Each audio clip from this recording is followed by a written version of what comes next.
Good morning, everyone, and welcome to Think and Grow Rich Mastermind Live. My name is Dr. Peter A. James, and I'm so excited to have you here with us today as we dive on into Napoleon Hill's infamous book, Think and Grow Rich. Specifically, this week, we're going to dive into the chapter 11, the subconscious mind. We're going to dive into that not by ourselves, but of course, we have a special guest with us today who's going to analyze what the subconscious mind, what affecting the subconscious mind looks like for her. So we're going to have a very robust show.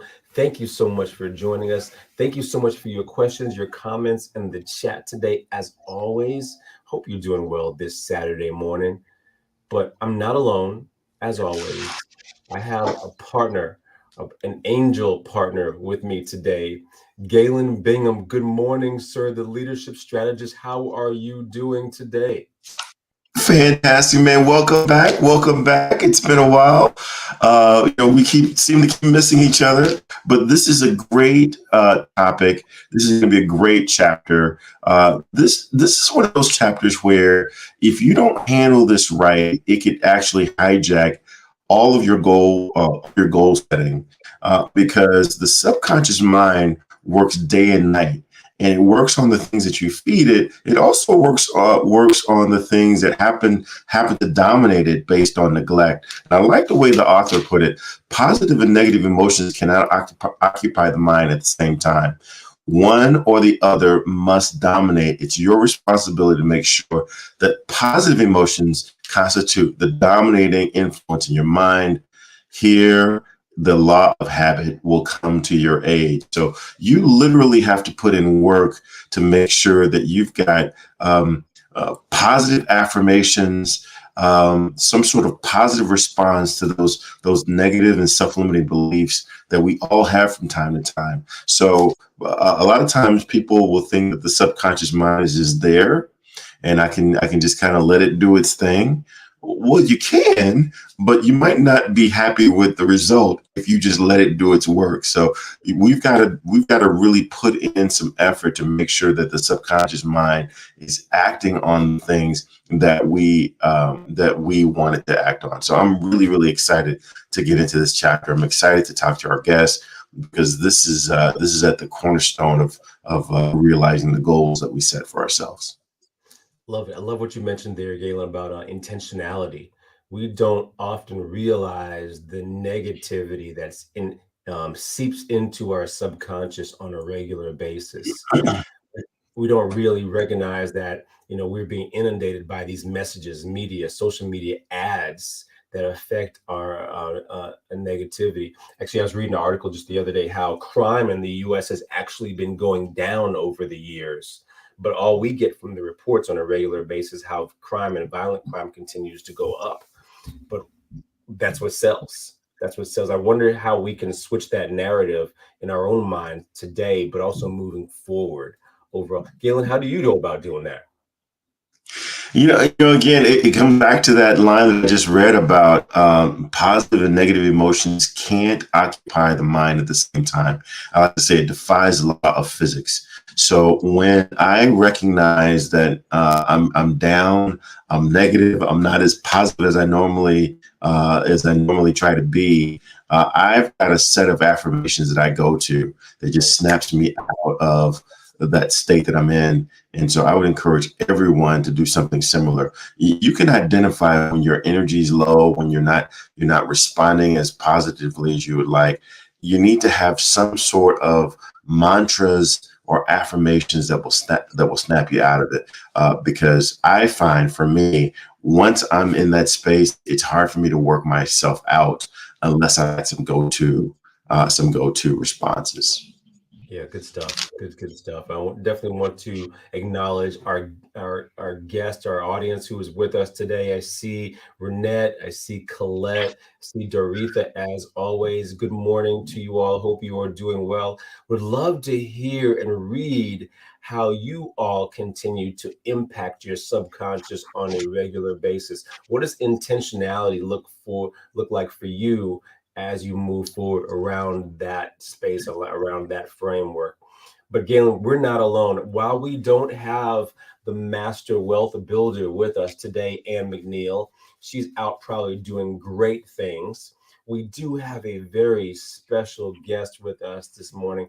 So I definitely want to bring her in, Miss India Roberts. India Roberts is the president of Bees Professional Services, Income Tax Preparation, Bookkeeping, and Accounting Services. She has over 13 years experience in the tax and consulting industry and has started her tax career in 2008. And after a complete reset, India has moved her professional services and dedicated to her mother, Bobby Elaine, whom she credits greatly. India, good morning to you. How are you doing today?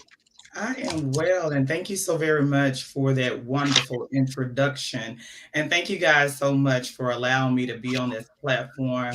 I'm so excited to share the information and the things that I've learned throughout my career about the subconscious mind. Good stuff. Good stuff there, Indy. So excited to have you with us today. Thank you so much for being with us today. Tell us a brief background on who you are and maybe a little bit about your career and how you got to be the professional tax preparer, the best bookkeeper. What led you to this industry, to this work? Well, the thing about what I do and who I am, first and foremost, we are a full service accounting firm. Bees Professional Bees Professional Services is a full service accounting firm. We service all 50 states. And the reason or my why I started this particular company was because, life was happening. And I was in mortgage for over, 15, 16 years. And then life started happening to me. My mom was diagnosed with cancer. And so I had to pivot. So that means that I had to make a decision to take care of her, along with being a mother, a provider as well. So those are the reasons why I actually did what I did when it came down to my actual company, and just being someone who loves to serve and help people is one of the other reasons that I actually decided to start Bees Professional Services, guys. When we started this particular company, it was only going to be open for about uh, 4 months out of the year. Okay. Mhm. But I do know that I was pushed to actually make sure that this company is open all year long. So we're not considered a pop up shop. If you guys know me, you'll know that that's one of my things. What we do is a livelihood, it's a lifestyle, and it's not a pop up shop. So we not only prepare income tax preparations or do those things such as that, we're a full service accounting firm. So from your books, financial statements, P&Ls, those things like that, we handle those things as well. Life insurance, health insurance, financial planning as well. So if you know that, you are in need of those services, just make sure you reach out to us. And we are on the internet, and so you can kind of Google us. Good stuff. Good stuff. Let's pivot a little bit over to Think and Grow Rich there, Miss India. How were you first? This is an Ann McNeil question, by the way. How were you first introduced to this phenomenal text that we're getting ready to review in a little bit? Well, for me, it was because I'm an early bird. I'm usually up at 5:30 in the morning, sometimes at 4:30. Usually I'll have, those things come to me during that time. So over about, I say about 5 years ago, I had been looking for self improvement, those different things such as that, just to kind of, make sure that I'm on the right track, and I'm able to serve those individuals that need serving. And in order for me to be able to do that, I had to work on myself. So I did some work. Looked at the book, and I was like, okay, this is something that I think that is going to help me throughout my journey in my career. Good stuff. Good stuff. I want to bring Galen back on into this conversation. Galen, we talk day in and day out, week in and week out, also about Think and Grow Rich. But we have a video. Do you mind teeing that up for us a little bit? Yeah, this is like I said at the top. This is an incredibly important discussion topic. But the thing that I really like about what Napoleon Hill has done is he's made this part of an entire success philosophy, and so it really becomes powerful when you start thinking about how this fits into the other steps of the philosophy. So let's take a listen to this video, and we'll get back into our conversation with Miss India.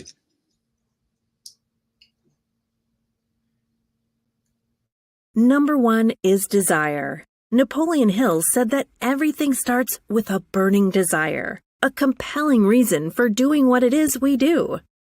Step 2 is faith, having belief in our ability to attain that which we desire. Step 3 is what we call autosuggestion. Autosuggestion simply means being very intentional about the things that we are pouring into our thoughts, into our brains, and into our consciousness. Our brains, our minds will receive everything automatically, but we have to work extra hard to make sure that the positive things are what we are feeding ourselves, because those positive thoughts are going to turn into positive actions. Step number 4 is specialized knowledge. No one person knows everything, even about whatever their particular area of expertise might be. And the value of the mastermind principle is using the specialized knowledge of other people. Step number 5 is imagination, the workshop of the mind. Everything starts with our imagination and our thoughts, the burning desire to transform those thoughts into our reality. In order to do that, we have to take a look at step 6, which is organized planning. That is how we crystallize our desire into action, organizing ourselves. Having the thought and not acting on the thought isn't going to get us anywhere. We have the thought, we go through the organized planning to transform that thought into action. Step number 7 is decision. What Napoleon Hill said is the mastery of procrastination. Napoleon Hill said that the antidote to procrastination is simply to make a decision and then move on that decision. Step 8 is persistence. We have to have a sustained effort which is induced by our faith in order to achieve our goals. One of Napoleon Hill's books I love, even the title, 3 Feet from Gold. Those people who became rich during the gold rush in the wild, wild west days didn't do that because they were necessarily smarter or had better information than anyone else. It's because they stayed just a little bit longer. Sometimes people left when they were just literally 3 feet from gold. So hanging in there, being persistent, is step number 8. Step number 9, the power of the mastermind, the driving force. None of us can accomplish anything on our own. Everybody, I don't care who you are, from the most prominent person to the person who might be considered the lowest on the totem pole, everybody has someone who helped them get to where they are. And the power of the mastermind is being able to use those influences around us, use the thoughts, use the knowledge, use the exploration of other people to help us in achieving our goal. Step number 10, the mystery of sex transmutation. This title can be a little confusing, but essentially what the mystery of sex transmutation means is that we oftentimes in our society think of sex as being purely physical. It is absolutely physical, but what Napoleon Hill teaches us is that sex also has an emotional element, and that sex is the strongest of our desires. That if we can take our sexual energy, transform that into positive, creative influences, it can propel us to new heights. And so we spend quite a bit of time talking about the mystery of step 10, which is sex transmutation. Step number 11 is the subconscious mind, which Napoleon Hill tells us is the connecting leap between our human mind and the infinite intelligence, the source of all thought, the source of all creativity. Conscious mind, we spent some time talking about how we use that through the influence of autosuggestion and what we're feeding into our mind. Step number 12, which is the brain, the broadcasting and receiving station of thought. Final step number 13, the sixth sense, the door to the temple of wisdom. This is the final step through which infinite intelligence may and will communicate voluntarily without any effort from or demands by the individual. The principle is the apex of the philosophy. It can be assimilated, understood, and applied only by first mastering the other 12 principles. Good stuff. Love that video every time I watch it as it goes. Gives us a great overview of this book, these 13 principles, these 13 steps, as we like to call them for sure. See, we've got some new folks in following us on the audience. We see Sharice, we see Wyman. Good morning to you both. Hope you all are doing well. Happy Saturday to you all. Would love to bring our guest back in today, and also Galen back in as we have a discussion around this subconscious mind. And here's my question to you there, Miss India, about this subconscious. Now, we talked about how you were introduced to this book, but now your subconscious. It seems like you have a thriving business there. How do you stay focused on growing the business? How do you impact your subconscious mind as opposed to not letting the world, the business environment get to you on a regular basis? What strategies might you use? Well, one of the things, and I think that's a great question. And one of the things for me is always going to the word. For me, being a Christian and a believer, for me, that's one of the word. The word, just going to the word and knowing exactly who my creator is. That's one of the ways. But the next way is my affirmations. So I'll get up and I'll actually affirm myself daily.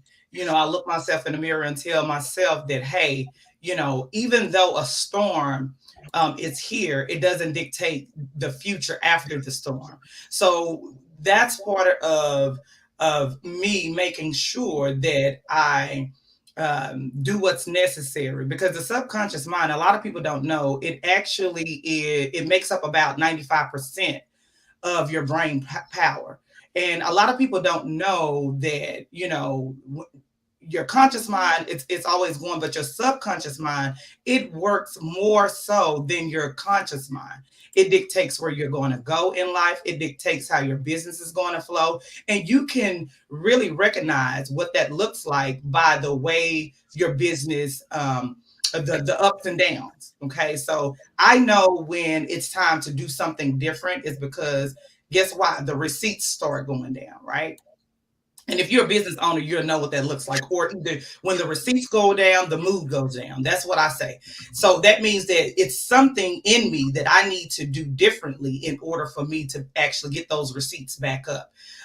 So for me, the subconscious mind is very prominent in my life, and just understanding how it actually works and being okay with being in one of those moods, because life is going to happen, whether it be death, whether it be you having to pivot, whatever is happening, you have to know subconsciously that it's only a moment. It's a moment in time. It doesn't dictate your future.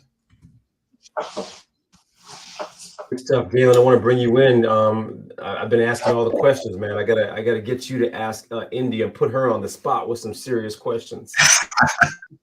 No. I mean, there's no spot here. I like everything that she's been talking about. Just I'll go back to the text. The text says that if you are an observing person, you will notice that most people resort to prayer only after everything else has failed, or else they pray by ritual of meaningless words. And because it is a fact that most people who pray do so only after everything else has failed, they go to prayer with their minds filled with fear and doubt, which are the emotions that the subconscious mind acts upon and passes on to the infinite. So, again, just the idea of emotion is what drives action within your subconscious mind. So India, to you, one of the things that I'd love to pivot off your last answer is how do you make sure that you're not just going to your faith when you're troubled, when things are bad, but you're constantly trying to keep the positive emotion, especially when it comes to accomplishing your goal, running your business. As an entrepreneur, I know that some of those nights are kind of dark, but there's got to be a positive emotion to drive your subconscious to do the kinds of things that we each try to do on a daily basis, or that we each do on a daily basis. Well, I truly believe is that, hey, we already know that trials and tribulations are going to come. The thing is, with us, you have to be devoted to something. So that means that you're consistently doing it daily, even before the trials and tribulations come. So you have to be grounded in what your belief system is. And if you are not grounded, the problem lies is when the issues arise, and then you try to go and say, oh God, please help me, please help me. Well, you have to already have put the work in prior to, because as you know, the word says that the trials and tribulations are going to come. So why not actually do a devotional every day? So for me, what I do is my affirmations. A lot of people don't know this, but I have sticky notes. These sticky notes are around in my room because, my room is my safe place. So for me, I have sticky notes and I have scriptures, and I have not only just scriptures, but things to remind me. I have my vision board. So things are to remind me that it is not just a moment of, devastation where I have to go down into prayer, or, it's not just a moment when all things are, bad. I want to go and say, oh, I need some help. I need to be doing that prior to. See, the problem is with people, we always want to run to the source when the issues arise, when you should have a devotion daily. So I have a book that I read every day. Every day. It's my devotional. I do it every day. I listen to a couple of things on the internet. The internet gives you all the things that you need in order for you to stay motivated. And the key is to continue to stay motivated. And a lot of people may think that being motivated, oh, well, you just, why are you happy every day? Well, why should I be sad? I mean, I don't have nothing to be sad about, because if you've walked in my shoes, then you'll know that, hey, you have to accept today for what today brings, and tomorrow is going to bring what tomorrow brings. Yeah, I love that. I love that. Very, very often people will say, Galen, how are you doing? My answer is I'm outstanding, because outstanding is a choice, right? Sometimes you have to just choose to be happy in the midst of, as opposed to allowing the situations to dictate how you're feeling. And I love to put up the comments. Winbush is in the house. Love he said we must pray with a spiritual position of victory, not physical position of defeat or need. So my physical condition has no bearing on how I'm feeling that day, and that has to be a choice. And I love your approach to making sure that you are arriving at your day with a positive outlook. You've got to set those seeds in the beginning. Very similarly to you, I usually start my day with watching some motivational videos. I read my affirmation, trying to give myself the best shot possible to have success on purpose, as opposed to being tossed here to and fro based upon whatever's coming. Dr. Peter, before I take this back to you, I want to ask Ms. Indy another question. What are some examples of things that you do when you are going throughout your day and you interact with people? The people might have some negative energy. And, my wife teases me all the time that when we first met, one of my common phrases was, oh, negativity, I gotta go. It's too negative here. I gotta go. So what are some things that you do when you sense that there are people around you who don't have the same vibe, and they might impact your subconscious? You know what, that's a good question, because a lot of people that know me know that I'm like, oh, I got to protect my peace. Peace is everything. Okay. So it's a choice. I'm so grateful that we have the choice of free will, right? So for me, when I, even with my clients that's coming in and and they're having a moment, of course I'm gonna give a listening ear, but they only get a couple of seconds of that listening ear before I tell them, hey, you have to look on the brighter side of things. Even if my girlfriends are calling me, colleagues are calling me, and they're having, bad days. A bad day is going to be just a bad day. It's not even a bad day if you really look at it. It's a bad moment. It's a bad second. It's a bad hour. And so you have to push forward towards that. And also, I believe in resolution. How do we resolve?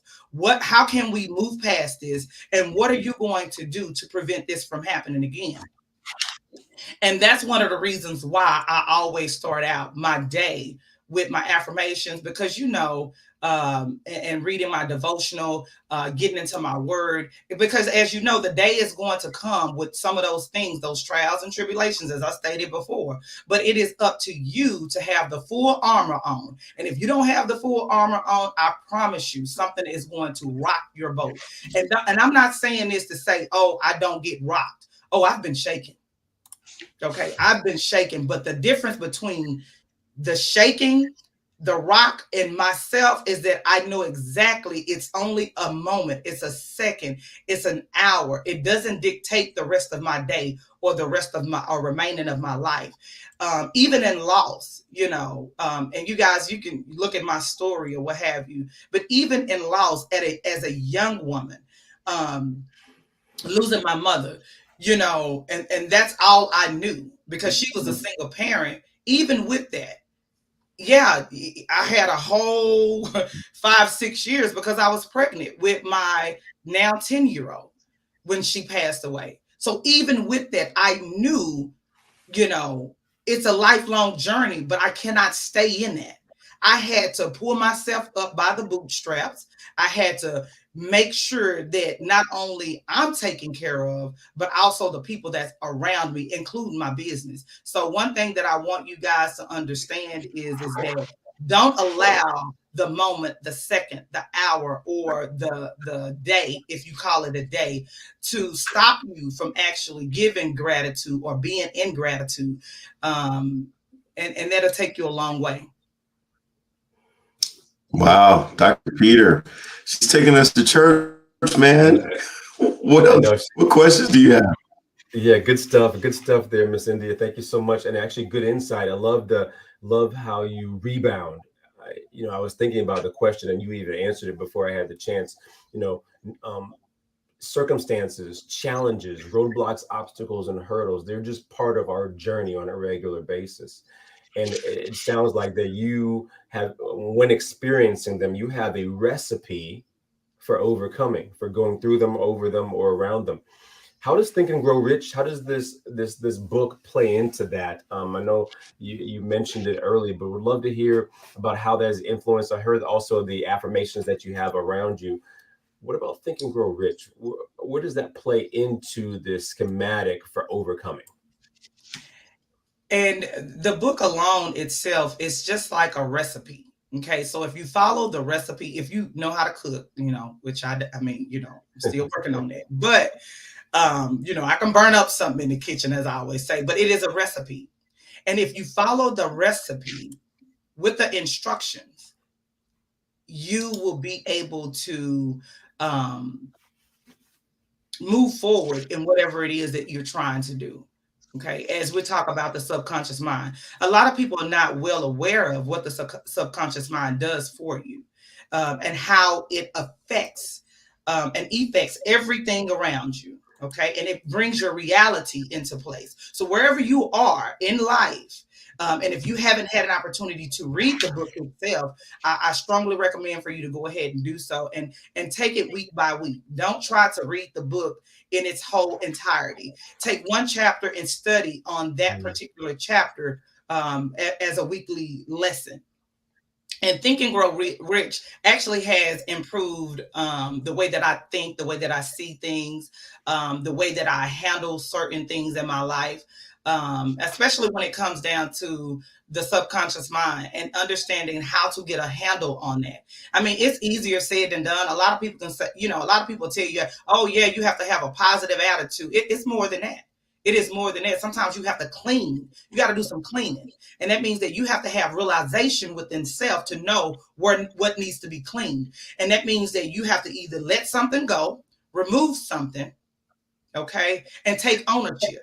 And if you are not willing to do those things, you're wherever you are in life is because of your subconscious mind, which has brought your reality to forefront. And so that's just for me. I think that the way that it has impacted and affected me and how I utilize this particular book is just chapter by chapter, week by week, day by day, and just read a little bit at a time. Yeah, thanks for saying that there, Indy, because I know so many people look at this book and think it's somewhat daunting on the surface, how it's so big, a la the Bible to a certain extent. I also love what the text says, especially in this chapter at the very end. Faith is the only known agency which will give your thoughts a spiritual nature in this way. Then it goes on to say, to Miss India's credit, faith and fear make poor bedfellows. Where one is found, the other cannot exist. So what I'm also hearing from you there, Miss India, is that going hand in hand, this Think and Grow Rich and the Bible are two great texts in your life. Is that somewhat accurate? Yeah, absolutely. I definitely agree. And you have to have something, you know, and whatever that something is for you, whatever higher power, infinite, whatever you want to call it, you have to have a belief system in something. Because if I truly believe, if you don't have a belief system in something, and whatever that something is for you, it will dictate where you go in life. I mean, even with this book, working hand to hand, and if you get into it deeply, if you look at the Bible and you look at the book, and and don't get me wrong, but it does quote some of scripture. It does quote some scripture, and it gives you the tools and resources in order for you to be actually successful in this thing. And so don't take it lightly. Just, take your time with it. And just read a chapter a week if you can get a chapter a week in. If not, just do page by page. I love the recipe overall there, Miss India, as well. One of the things you also mentioned, on top of this subconscious, on top of Think and Grow Rich, on top of the Bible, is surrounding yourself with great individuals who also are like-minded in this way. Yes. Our angel here, Galen Bingham, he is one of those individuals for me. Talk about that a little bit in your life, about the individuals who you are surrounding yourself, who also are impacting their subconscious, who also subsequently are impacting your subconscious. What does that look like for you? Well, I'm gonna tell you about this old saying. I'm a Texas lady, right? I tell you one thing, and this old saying is that you are guilty by association, right? And another saying is that if you have four broke people around you, guess who's going to be the fifth? You are. Right. So the thing is that you have to check and balance. You have to figure out who's in your circle. And if you know that you have a negative Nancy, and this is just being, transparent at this moment. If you have a negative Nancy, every time you talk to this person, and this person always has something going on that's negative, you need to check that. And when I say check it, that means that you need to check yourself. And what that means is that if you're going left and they're going right, that means that two are going on two different paths. And those two cannot exist. And I'm not saying that, you have to, leave that person alone. These may be lifelong relationships. That means that you have to protect your space, meaning that protect your peace, meaning that you have to give them a certain amount of time daily. Because if not, it's draining. If you notice, if you're on the phone with someone, and after you get off the phone with them, or even in their presence, and you're drained, that's an indicator for you. That's an indicator that something is not moving like it should. Okay. And so you have to surround yourself with people who are like-minded, who are going in the same direction. You may have just started this journey, right? But the thing is that now that I've started on this journey, of course, you're going to be more aware of the things people say. You're going to be more aware of the people that's around you. You're going to be more aware of the energy that comes into your space. And when you start receiving that awareness, that means that you are headed to a higher place. So that means that you have to surround yourself with people that are going to feed into you, not take from you. Okay. So the sad part about it is, no, everybody cannot go with you. Now you can give them the resources, allow them to read, to come along with this journey, come along with you, with this journey, but it's your journey. It's your energy. It's your peace. It belongs to you. So you have to make a conscious decision. Is this person worth my peace? Are they worth being in my circle? What value do they have? What value am I giving? And it's not all about you getting what you need. It's reciprocal. That means that you got to be able to give something. They have to be able to give something as well. Good stuff. Galen, wow, I don't even know where to start with that one. Yeah.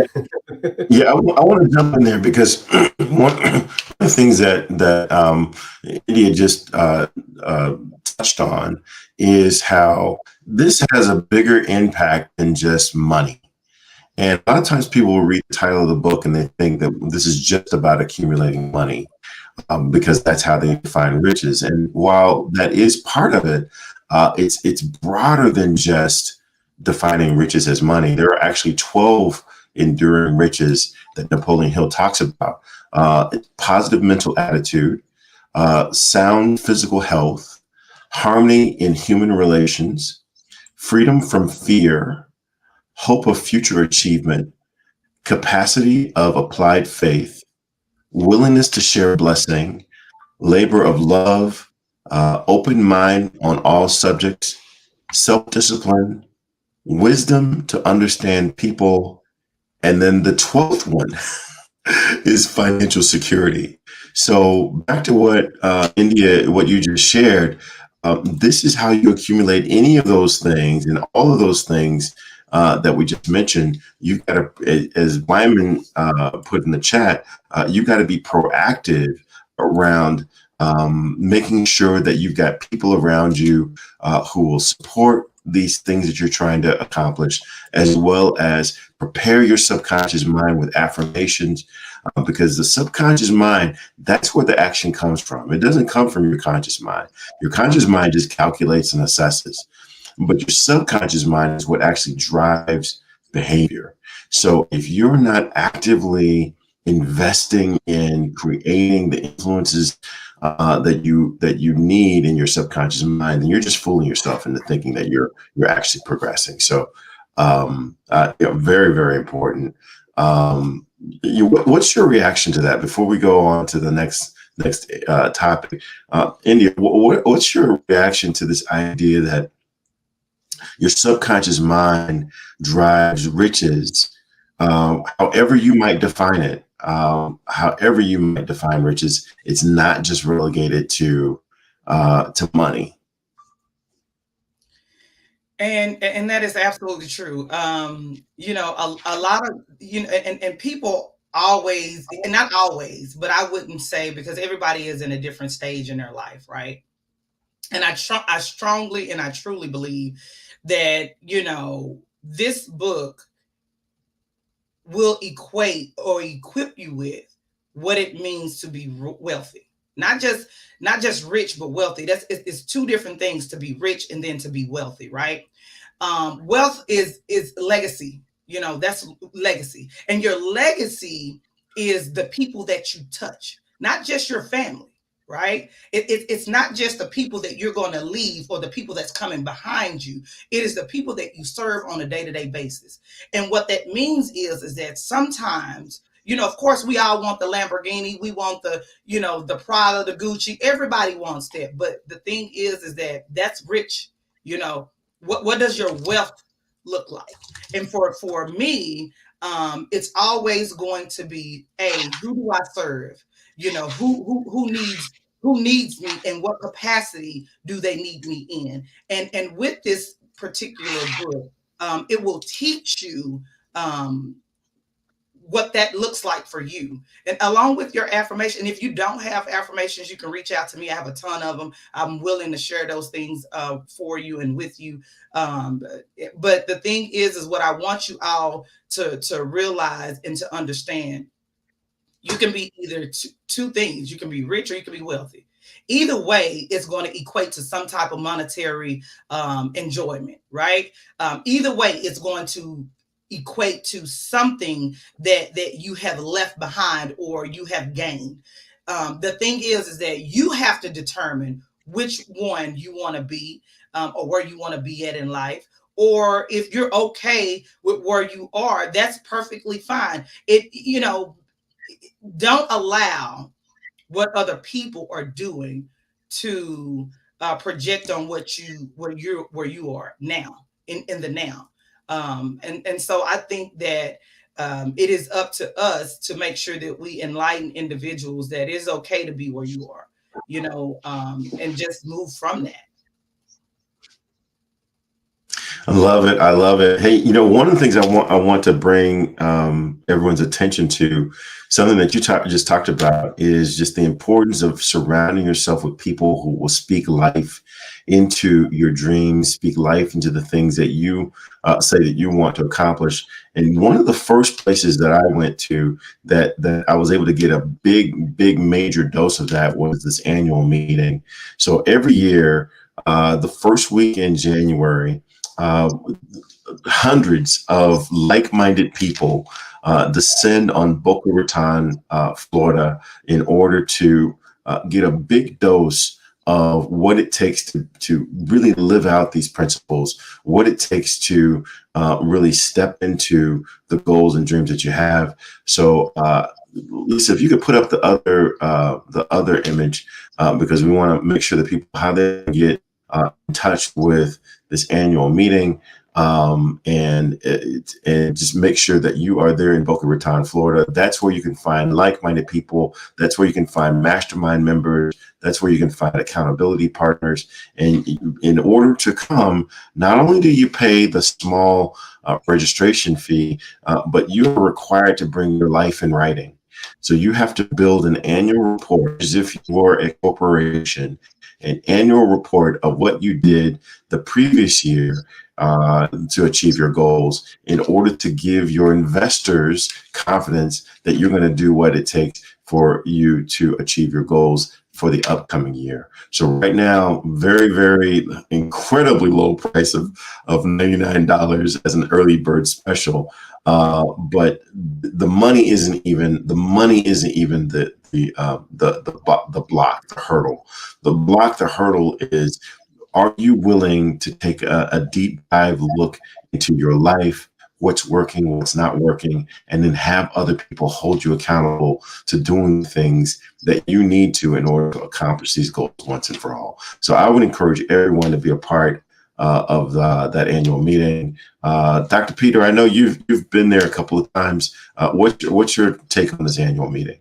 Yeah, I love it. I love it, Galen, from the perspective of starting the year off on the right foot with planning about what I would like to accomplish. And then what I also love about that planning does not just encompass that year. In this case, of course, it's going to be 2023, but it has us review our life in general, where we've come from, but more importantly, where we would like to go. And now we want to plan effectively in all areas of our life, not even just our business, not even just our family, but maybe even vacations, maybe even in future goals, maybe even your obituary, writing out your obituary, which will dictate how you desire to live the rest of your life. And I love that. And many people think that's a little bit unique. But here's why I love that, because that is me speaking into existence my future, how I desire to design it. And those of you who have never experienced something like that, have never been to some type of annual meeting where you are surrounding yourself with like-minded individuals who are on their trajectory of growth for themselves, but also for you, this is the place. And at $99, you can't really beat that at all. You can't beat that at all. Hey, we got a question there in the chat. I want to get India to react to the question from Annette. She's asking, how do you advise your clients on growing their wealth? And we've talked about how wealth obviously has a financial element to it, but there's also expected definition of wealth. How do you advise your clients on growing their wealth? And one of the ways that we actually advise our clients on growing their wealth, it would be figuring out what their retirement plan looks like. A retirement plan is not just sitting down and looking at it monetarily, right? It's the holistic thing of a person, of who they are. It's the holistic thing. So if you're a business owner, or even if you work in corporate America, right? The goal is, what is it that you want your retirement to look like? Do you want to stay in the same location? Do you want to continue to get the same amount of money per month that you're making? What do you want? Are you going to be an empty nester? What does that look like for you when it comes down to growing your wealth, right? And what does it look like? Okay. And one of the things that I believe holistically is, when I sit down with you, I need to know what your actual plan is. Okay. When it comes down to your business, or even just individuals, what is your plan? What is your why? Because that dictates how you think. And the way that you think, again, if we go back to that subconscious mind, it really gives me a clear understanding as to where you're going to end up. So if the way that you're thinking, if you say to me, oh, I want to have $100,000 in the bank, but I spend $5,000 a month on coffee and going out to eat, then that dictates to me what your subconscious mind, what you're doing with your money, first and foremost. And it's not a judgment. Everybody here, just one thing I want you to understand. We're not judging you. We just want you to understand and be realistic as to what that's going to look like for you going forward. That means that you have to cut some things off. Remember, at the beginning, I said you have to remove some things, even if it's people, places, or things. And sometimes when you want to generate that wealth or create wealth, you have to know where the money is going. Where is my money going? Where is it being spent at? That's how you figure that out. Definitely know that we have a plan for you. And that's one of my gifts. You give me what you want, and I'll give you what you need. Good stuff.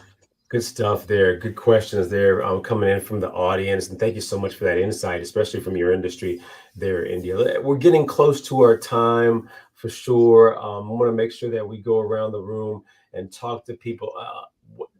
Let our people know what our aha moments were, Galen, number one. And then also, how can our audience get in touch with you there? So, Galen, can we start that process? What was your aha moment? What stood out the most for you today? Yeah, for me, it was just the reinforcement of how much work you have to put in to really preparing your subconscious mind. It's all like a garden. Everyone loves to have a lush garden full of fruits, vegetables, or flowers, or whatever the case might be. But there's a lot of work that has to go into planting the right seeds, pruning out the weeds, tending and making sure that you give it the right nutrients. The same thing with your subconscious mind. We've talked several times about how the subconscious mind is what drives your behavior. And India just highlighted how much work you have to put into making sure that your subconscious mind is giving you the output that you're looking for. If you look at your output and you're not happy with what you're seeing, you need to check, what are you doing to to prepare your subconscious mind. So great conversation. I just really love the conversation with India because she really did highlight that for me. My name is Galen Bingham. I'm the leadership strategist. There are so many different ways that you can get a hold of me if you're ready to bake success into your work and life. One of the most fun ways to get a hold of me, though, is to check out my podcast called Whiskey, Jazz, and Leadership. It's on every podcast platform. We're streaming in 20 different countries, and we talk to leaders from every walk of life, from every industry. They talk about the whiskeys they drink, the music they listen to, and what it really takes to be an effective leader. I double dog dare you to try us just once. I guarantee you that you will learn something that will help you get from where you are to where you need to be. Good stuff. Good stuff, Galen. Whiskey, Jazz, and Leadership with best podcast going around there, Galen. Loving it. Loving it. Indy, I want to bring you back in a little bit and talk about what you're doing. What are the big things going on in your life from a business perspective that you want us to know about, that you want the audience to know about? Maybe some links, maybe some things on how we can stay in touch with you. First, what about, before I go into all of that, forgive me, your aha moment for today? What resonated the most? One of the things that always resonate with me is the subconscious being 95% of how we actually live throughout this world. That was one of my aha moments. And another one is that, the work that I know, it's a lot of work, and sometimes we don't realize how much work it is, but it is a daily routine ritual in order for you to get to know what your subconscious mind wants you to do or train it to do. So definitely that's one of the things that I'm so excited about, and it's just making sure that my output looks like what my input is. And how you guys can actually reach me. Of course, I'm Googleable. That means that you guys can Google India Roberts and I'll come up. My website, is Bees Professional Services. So it's BESPS.com, or you can call our 800 number, which is 1-888-707-9915. You can reach us that way. I'm on all social medias. I have a big following on LinkedIn. So if you're on LinkedIn and you'd like to be a part of our network there, more than welcome to do so. Also on Facebook as well. I have a lot of things that's actually happening with our company. And so definitely, if you have issues with the IRS, just know we can handle that as well. So we are your full service accounting firm at Bees Professional Services. We look forward to serving each and every last one of you guys. And remember, your subconscious mind is the output that you're receiving. So just make sure that you're getting what you want. Yeah, I love that there, India. Thank you so much. What really resonated for me is what do we intentionally need to inject into our subconscious mind? And I love how you started off with the link between between the Bible and Think and Grow Rich.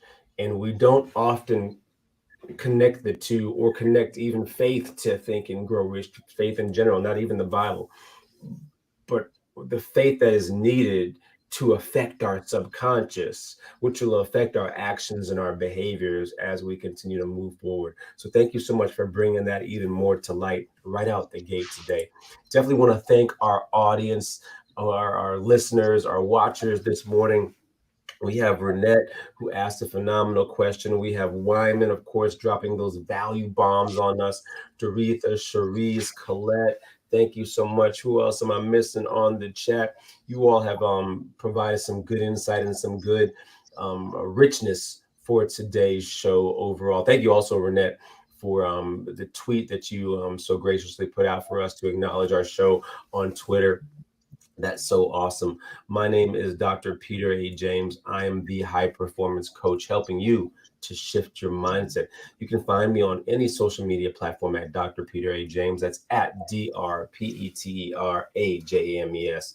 One of the things that we have coming up in the new year, if you have never experienced to what it's like to work with a coach, what it's like to surround yourself with an individual or individuals who are injecting positivity into your mind, injecting it into your life, injecting it into your business and or career. The If Collective is for you. Beginning in January, we're going to meet for 8 weeks, but also you're going to be coached one-on-one, but then also have the opportunity to surround yourself with others in 8 sessions. As you start the new year off on the right foot, as you set out your goals, as you set out your dreams on a regular basis, what if you could do these things there, that be more intentional, have access to 2, not 1, but 2 coaches, be held accountable, and all this for a fraction of a cost of a regular coach? Wouldn't you be interested? I don't know about you. I would be.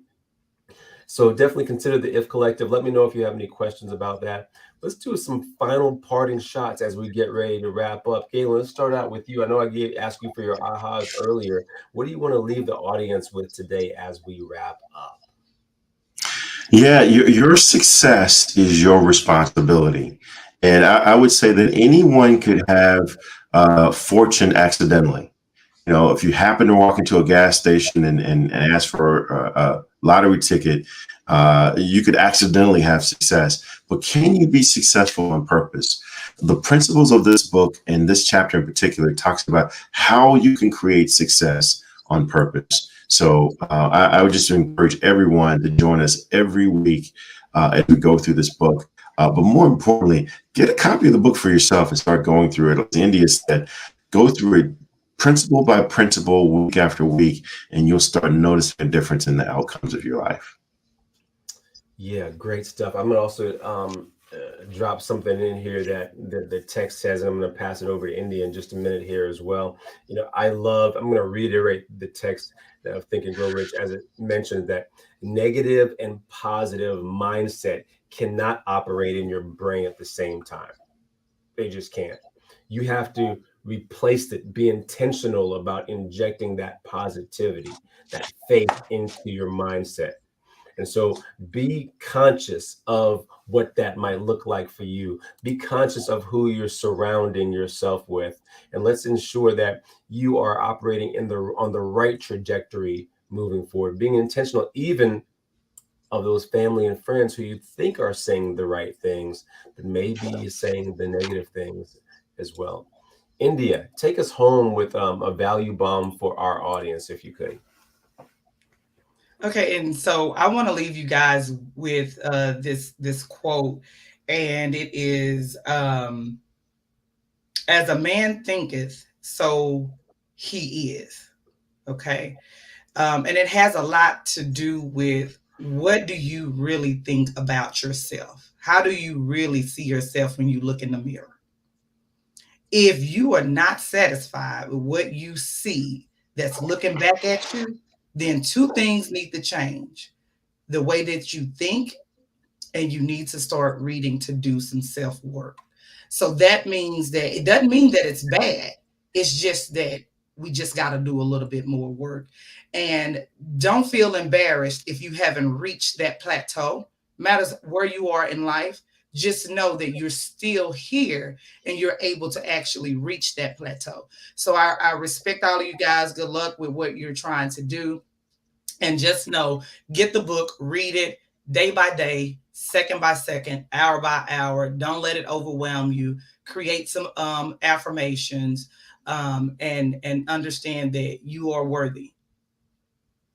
Good stuff. Thank you so much there, India. Thank you so much for joining us today. And all of you who are with us and watching us today, thank you so much for being a part of another episode at Think and Grow Rich Mastermind Live. Remember, join us same time, same channel every Saturday. And don't forget to like us on YouTube, share it with your friends, and we look forward to seeing you next week. Take care.